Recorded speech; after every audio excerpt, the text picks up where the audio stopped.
Hi hello ನಮಸ್ಕಾರ ನನ್ನ ಎಲ್ಲ YouTube family, welcome back to my channel.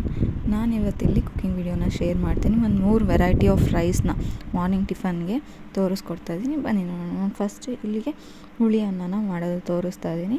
ನಾನಿಲ್ಲಿ ಒಂದು ಪ್ಯಾನ್ನ ಬಿಸಿಗೆ ಇಟ್ಕೊಂಡಿದ್ದೀನಿ. ಅದಕ್ಕೆ 1 ಟೇಬಲ್ ಸ್ಪೂನ್ ಕಾಳು ಮೆಣಸನ್ನ ತೊಗೊಂಡಿದ್ದೀನಿ. ಹಾಗೆ ಒಂದು 1/4 ಟೇಬಲ್ ಸ್ಪೂನ್ ಮೆಂತ್ಯ ಮತ್ತು 1 ಟೇಬಲ್ ಸ್ಪೂನ್ ಸಾಸಿವೆ. ಇಷ್ಟೂ ನೀಟಾಗಿ ಹಸಿ ವಾಸನೆ ಹೋಗೋ ತನಕ ಹುರ್ಕೋಬೇಕಾಗತ್ತೆ. ಇದನ್ನು ಹುರ್ಕೊಂಡಿದ್ದಾದಮೇಲೆ ಮಿಕ್ಸಿ ಜಾರ್ಗೆ ಶಿಫ್ಟ್ ಮಾಡ್ಕೊಂಡು ಫೈನ್ ಪೇಸ್ಟ್ನ ಮಾಡ್ಕೊತಾ ಇದ್ದೀನಿ ಇಲ್ಲಿ. ಈಗ ಪೇಸ್ಟ್ ರೆಡಿ ಅಂದರೆ ಪೌಡರ್ ರೆಡಿ ಆಗಿದೆ. ಪೌಡರ್ನ ಬೌಲ್ಗೆ ಎತ್ತಿಟ್ಕೋತಾ ಇದ್ದೀನಿ. ಈಗ ಒಗ್ಗರಣೆ ಹಾಕ್ಕೊಳ್ಳೋಣ. ಈಗ ಇಲ್ಲಿ ನಾನು ಒಂದು ಬಾಣಲಿನ ಬಿಸಿಗೆ ಇಟ್ಕೊಂಡಿದ್ದೀನಿ. ಬಾಣಲಿ ಬಿಸಿ ಆದಮೇಲೆ ಆಯಿಲ್ನ ಹಾಕ್ಕೋತಾ ಇದ್ದೀನಿ. ಆ ಎಣ್ಣೆ ಬಿಸಿ ಆದಮೇಲೆ ನಾನಿಲ್ಲಿ ಶೇಂಗಾ ಬೀಜನ ಹಾಕ್ಕೋತಾ ಇದ್ದೀನಿ. ಶೇಂಗಾ ಬೀಜ ಸ್ವಲ್ಪ ಫ್ರೈ ಆದಮೇಲೆ ನಾನಿಲ್ಲಿ ಬೆಳ್ಳುಳ್ಳಿ, ಸಾಸಿವೆ, ಜೀರಿಗೆ, ಕಡಲೆಬೇಳೆ, ಉದ್ದಿನಬೇಳೆ ಹಾಗೂ ಸ್ವಲ್ಪ ಅರಿಶಿನ ಮತ್ತು ಇಂಗನ್ನು ಹಾಕ್ಕೊಂಡು ಫ್ರೈ ಮಾಡ್ಕೊತಾ ಇದ್ದೀನಿ ನೀಟಾಗಿ. ಇದಿಷ್ಟು ನೀಟಾಗಿ ಫ್ರೈ ಆದಮೇಲೆ ಕರಿಬೇವಿನ ಸೊಪ್ಪು, ಹಸಿಮೆಣಸು, ಒಣಮೆಣಸು ಎರಡನ್ನೂ ಕೂಡ ತೊಗೊಂಡಿದ್ದೀನಿ ನಾನಿಲ್ಲಿ. ಇದು ನೀಟಾಗಿ ಫ್ರೈ ಆದಮೇಲೆ ನಾನು ಈರುಳ್ಳಿ ಸಣ್ಣದಾಗಿ ಉದ್ದಕ್ಕೆ ಹೆಚ್ಚಿರೋ ಈರುಳ್ಳಿನ ತೊಗೊಂಡು ಹಾಕ್ಕೋತಾ ಇದ್ದೀನಿ. ಇದನ್ನು ಕೂಡ ಹಸಿ ವಾಸನೆ ಹೋಗೋ ತನಕ ಫ್ರೈ ಮಾಡ್ಕೋತಾ ಇದ್ದೀನಿ. ನಿಮಗೆ ಇದು ಈರುಳ್ಳಿ ಬೇಗ ಬೇಯಬೇಕಲ್ವ, ಹಾಗಾಗಿ ಸ್ವಲ್ಪ ಉಪ್ಪನ್ನು ಹಾಕ್ಕೊಂಡ್ರೆ ಆಯಿತು, ಬೇಗ ಬೆಂದೋಗ್ಬಿಡುತ್ತೆ. ಈಗ ಇದು ಆಲ್ಮೋಸ್ಟ್ ಅಂದರೆ ಫ್ರೈ ಆಗಿದೆ. ಫ್ರೈ ಆಗಿರೋದಕ್ಕೆ ನಾನಿಲ್ಲಿ ಹುಣಸೆ ಹಣ್ಣಿನ ರಸನ ಹಾಕ್ಕೋತಾ ಇದ್ದೀನಿ. ನಿಮಗೆ ಹುಳಿ ಎಷ್ಟು ಬೇಕು ನೋಡ್ಕೊಂಡು ಹಾಕ್ಕೋಬೋದು. ನಾನು ಒಂದು ಸಣ್ಣ ನಿಂಬೆಹಣ್ಣಿನ ಗಾತ್ರದಷ್ಟು ಹುಣಸೆ ಹಣ್ಣು ನೆನೆಸಿಟ್ಕೊಂಡಿದ್ದೆ, ಅದನ್ನು ಹಾಕ್ಕೊಂಡಿದ್ದೀನಿ. ಇದು ಒಂದು 50% ಫ್ರೈ ಆದಮೇಲೆ ನಾನೇನು ಪೌಡರ್ ಮಾಡ್ಕೊಂಡಿದ್ನಲ್ಲ ಆ ಪೌಡರ್ನ 1 ಸ್ಪೂನ್ ಅಷ್ಟೇ ಹಾಕ್ಕೊಂಡಿದ್ದೀನಿ, ಜಾಸ್ತಿ ಹಾಕ್ಕೊಂಡಿಲ್ಲ. ಇವಾಗ ಇದು ನೀಟಾಗಿ ಫುಲ್ಲು ಫ್ರೈ ಆಗಿದೆ. ಫ್ರೈ ಆದಮೇಲೆ ಎಣ್ಣೆ ಮೇಲೆ ಬರುತ್ತಲ್ವ, ಅದಾಗಿದೆ ಅಂತ. ಈಗ ಆಗಿರೋದನ್ನು ರೈಸ್ ಜೊತೆ ಕಲಿಸ್ಕೊಂಡ್ರೆ ನಿಮಗೆ ಹುಳಿ ಅನ್ನ ಸಖತ್ತಾಗಿರುತ್ತೆ, ಟೇಸ್ಟಿಯಾಗಿ. ಟಿಫನ್ಗೆ ಮತ್ತು ಡಿನ್ನರ್ಗೆ ಇಲ್ಲ ಏನಾದ್ರು ಫಂಕ್ಷನ್ಸ್ ಇದ್ದರೆ ಚಿತ್ರಾನ್ನ ಬದಲು ಈ ಥರ ಒಂದು ವೆರೈಟಿನ ಮಾಡ್ಕೊಂಡು ತಿನ್ಬೋದು. ಇದಕ್ಕೆ ಮೇಲೆ ಕೊತ್ತಂಬರಿನ ಹಾಕ್ಕೊಂಡು ಸರ್ವ್ ಮಾಡಿದ್ರೆ ಆಯಿತು. ಈಗ ನಾನಿಲ್ಲಿ 2ನೇ ರೈಸ್ ಐಟಮ್ನ ತೋರಿಸ್ತಾ ಇದ್ದೀನಿ, ಕರಿಬೇವಿನ ರೈಸ್ನ. ಇದನ್ನು ಕೂಡ ಬೇಗ ಆಗುತ್ತೆ. ಹೇಗೆ ಮಾಡೋದು ಅಂತ ನೋಡೋಣ. ನಾನು ಫಸ್ಟಿಗೆ ಒಂದು ಪ್ಯಾನ್ನ ಬಿಸಿಗೆ ಇಟ್ಕೊಂಡಿದ್ದೆ, ಅದಕ್ಕೆ ಎಣ್ಣೆನ ಹಾಕ್ಕೊಂಡಿದ್ದೀನಿ. ಎಣ್ಣೆ ಬಿಸಿ ಆದಮೇಲೆ 1 ಸ್ಪೂನ್ ಕಡಲೆಬೇಳೆ, 1 ಸ್ಪೂನ್ ಉದ್ದಿನಬೇಳೆನ ಹಾಕ್ಕೊಂಡಿದ್ದೀನಿ. ಹಾಗೆ ಖಾರಕ್ಕೆ ಎಷ್ಟು ಬೇಕೋ ಅಷ್ಟು ಒಣಮೆಣಸನ್ನು ಹಾಕ್ಕೊಂಡಿದ್ದೀನಿ. ಹಾಗೂ ನಾನಿಲ್ಲಿ ಇಬ್ಬರಿಗೆ 2 ಲೋಟ ರೈಸ್ ಇಟ್ಕೊಂಡಿದ್ರೆ 1 ಮುಷ್ಟಿ ಕರಿಬೇವಿನ ಸೊಪ್ಪನ್ನ ತೊಗೊಂಡಿದ್ದೀನಿ.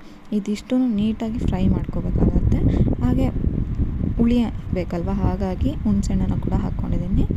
ಒಂದು ಸಣ್ಣ ನಿಂಬೆಹಣ್ಣಿನ ಗಾತ್ರದಷ್ಟು ಹುಣಸೆಹಣ್ಣು. ಇದಿಷ್ಟು ನೀಟಾಗಿ ಫ್ರೈ ಮಾಡ್ಕೋಬೇಕಾಗತ್ತೆ.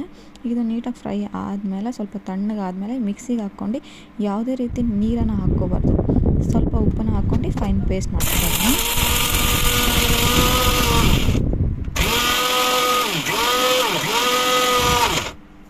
ಪೇಸ್ಟ್ ಅನ್ನೋಕ್ಕಿಂತ ಇದು ಪೌಡ್ರನ್ನ ನೀರು ಹಾಕಲ್ವಲ್ಲ, ಹಾಗಾಗಿ ಈಗ ಇದನ್ನು ಸೈಡಲ್ಲಿ ಇಟ್ಕೊಂಡು ಈಗ ಪ್ಯಾನ್ನ ಬಿಸಿ ಇಟ್ಕೊಂಡಿದ್ದೀನಿ. ಮತ್ತು ಅದಕ್ಕೆ ಎಣ್ಣೆ ಹಾಕ್ಕೊಂಡಿದ್ದೀನಿ.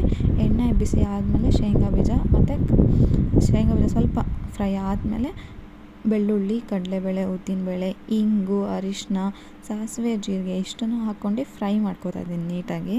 ಹಾಗೆ ಈರುಳ್ಳಿ ಕೂಡ ಹಾಕ್ಕೊಂಡಿದ್ದೀನಿ. ನೀವು ಬೇಕಂದರೆ ಒಗ್ಗರಣೆಗೆ ಮತ್ತೆ ಕರಿಬೇವಿನ ಸೊಪ್ಪು ಮತ್ತು ಒಣಮೆಣಸು ಹಾಕ್ಕೋಬೋದು.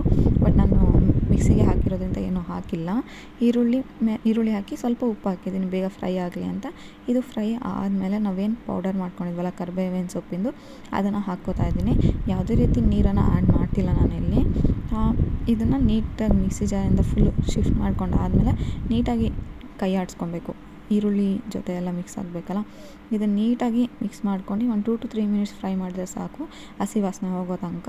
ಇದು ಒಂಥರ ಪೌಡರ್ ಥರನೇ ಇರುತ್ತೆ, ಗ್ರೇವಿ ಥರ ಇರಲ್ಲ. ಇದನ್ನು ರೆಡಿ ಆದಮೇಲೆ ಮಾಡಿ ಸ್ವಲ್ಪ ಆರಿರೋ ರೈಸಲ್ಲಿ ಮಾಡಿದ್ರೆ ಉದುರಾಗಿ ಬರುತ್ತೆ.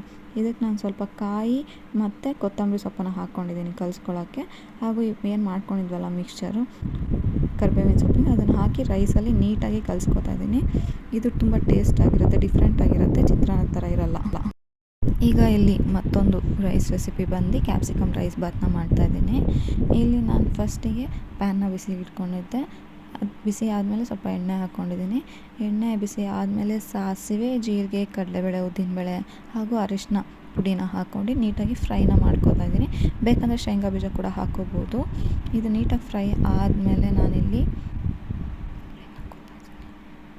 ಬೆಳ್ಳುಳ್ಳಿನ ಹಾಕ್ಕೋತಾ ಇದ್ದೀನಿ. ಬೆಳ್ಳುಳ್ಳಿ ಹಾಕೋದ್ರಿಂದ ಟೇಸ್ಟ್ ತುಂಬ ಚೆನ್ನಾಗಿರುತ್ತೆ, ಹಾಗೆ ಡಿಫ್ರೆಂಟ್ ಫ್ಲೇವರ್ ಇರುತ್ತೆ.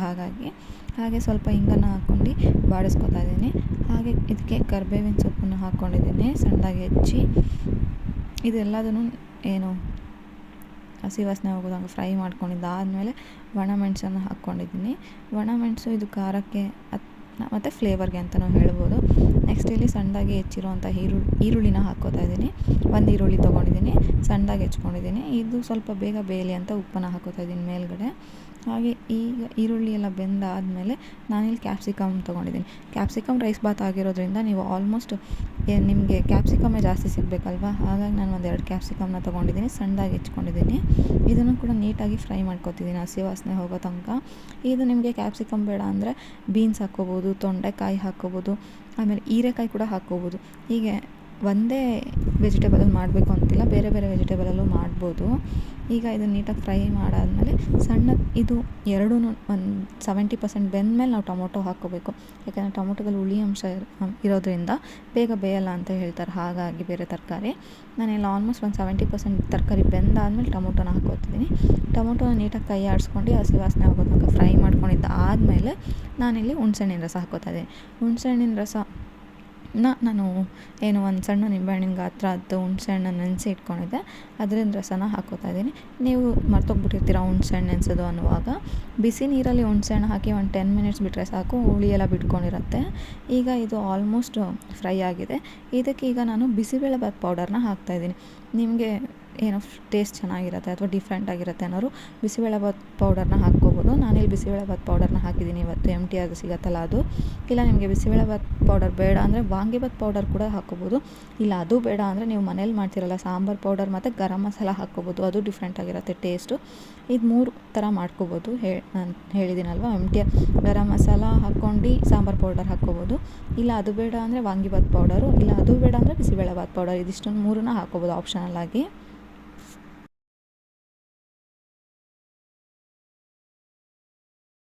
ನಿಮಗೆ ಯಾವ್ದು ಬೇಕು ಅನಿಸುತ್ತೋ ಅದನ್ನ ಹಾಕ್ಬೋದು. ನಾನು MT ಬಿಸಿಬೇಳೆ ಪೌಡರ್ನ ಹಾಕಿದ್ದೆ ಟೇಸ್ಟಾಗಿರುತ್ತೆ ಅಂತ ನೋಡೋದಕ್ಕೆ. ಇದು ಇವಾಗ ರೆಡಿ ಆದಮೇಲೆ ನಾವು ಮಾಡಿಟ್ಕೊಂಡಿರೋ ರೈಸಿಗೆ ಸ್ವಲ್ಪ ಕೊತ್ತಂಬರಿ ಸೊಪ್ಪನ್ನು ಸಣ್ಣದಾಗಿ ಹೆಚ್ಚಿ ಹಾಕ್ಕೊಂಡು ಏನು ಮಸಾಲ ಮಾಡ್ಕೊಳ್ತೀವಿ ಇದನ್ನು ನೀಟಾಗಿ ಕಲಿಸ್ಕೊಂಡ್ರೆ ಆಯಿತು. ಕ್ಯಾಪ್ಸಿಕಮ್ ರೈಸ್ ಬಾತ್ ರೆಡಿ ಆಗುತ್ತೆ. ನಾನೇನು ತೋರಿಸಿದ್ದೀನಿ 3 ರೈಸ್ ಐಟಮ್ ನಿಮಗೆಲ್ಲ ಇಷ್ಟ ಆಗಿದೆ ಅಂದ್ಕೊಳ್ತೀನಿ. ಇಷ್ಟ ಆಗಿದೆ ಲೈಕ್ ಮಾಡಿ, ಹಾಗೆ ನನ್ನ ಚಾನಲ್ನ ಸಬ್ಸ್ಕ್ರೈಬ್ ಮಾಡಿ.